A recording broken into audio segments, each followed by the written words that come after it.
Hello people from YouTube! This is Bruce, and today I'm going to talk about a little PC build I've recently done for my wife. It all started from when I was researching for a birthday gift. And then you know how hard it is, so I was struggling to find something that suits her needs and also not so technical. One day she just said to me, "Can you get me a PC? Because my office PC sucks." Yeah, she's using a laptop and it's not very fast. I was like, wow, thanks! You just solved my problem. And I just went to research for a PC build. Now my research is a bit different than what you would think. I started with the case. Because you know, she prefers something cute and little. Just like me, you know, cute and I've got little eyes. So I found this case called Chopin. Yeah, it's named after the famous musician. And it's a very nice case. It's got a very small footprint. Has a built-in 150 watts power supply, and yeah, that means you cannot have a dedicated GPU. Because for my wife, she doesn't really play games, and we've got dedicated gaming consoles anyways, and I've also got my own PC. So I started to plan for AMD Ryzen build.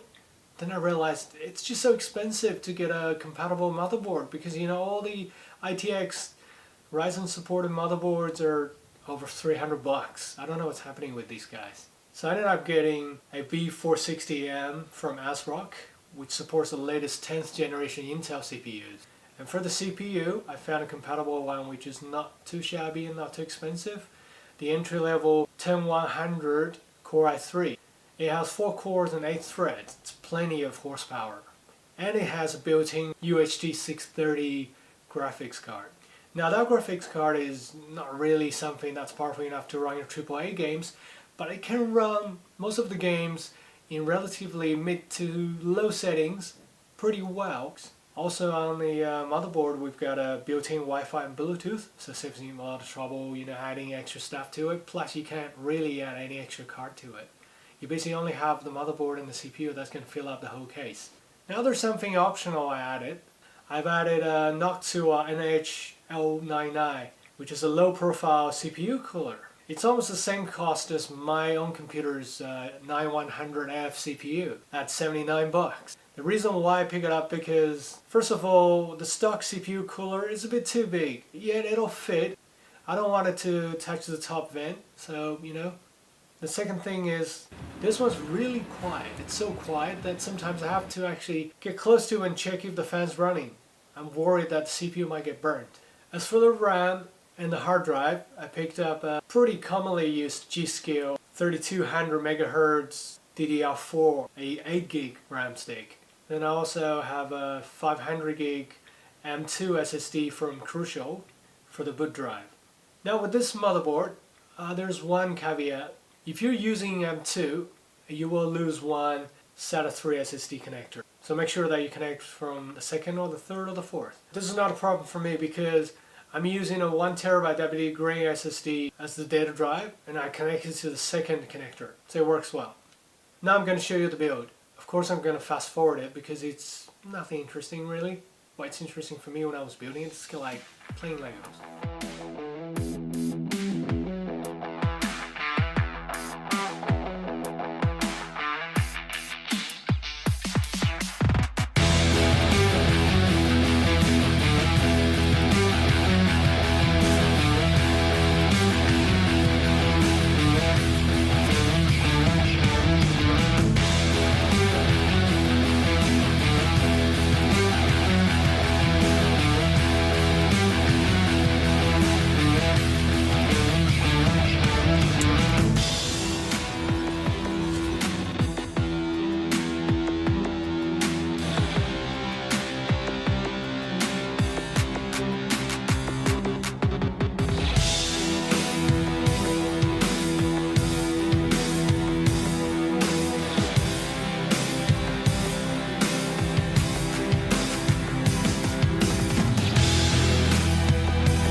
Now we've finished the build.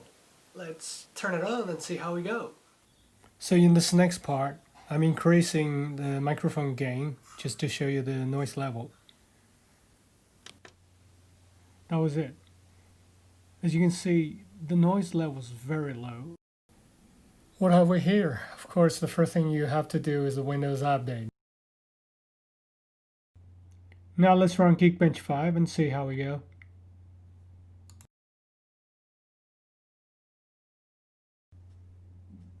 Now let's do some 4K testing.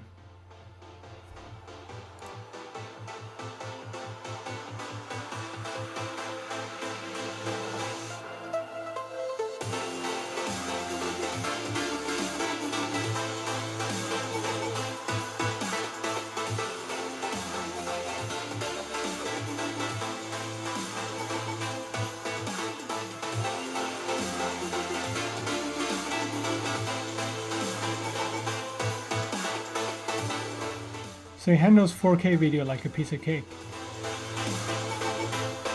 While we're at it, might as well test the emulator performance as well. As you know, the Wii emulator Dolphin is in particular very taxing on the hardware. Let's see how it goes.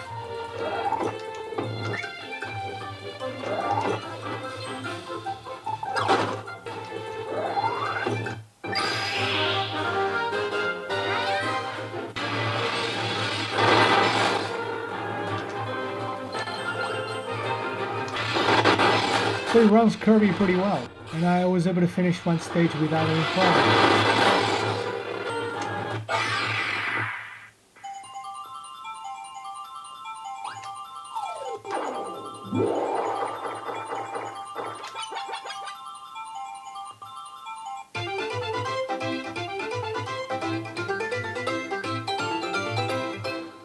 That's all, folks. Thanks, YouTube. Till next time.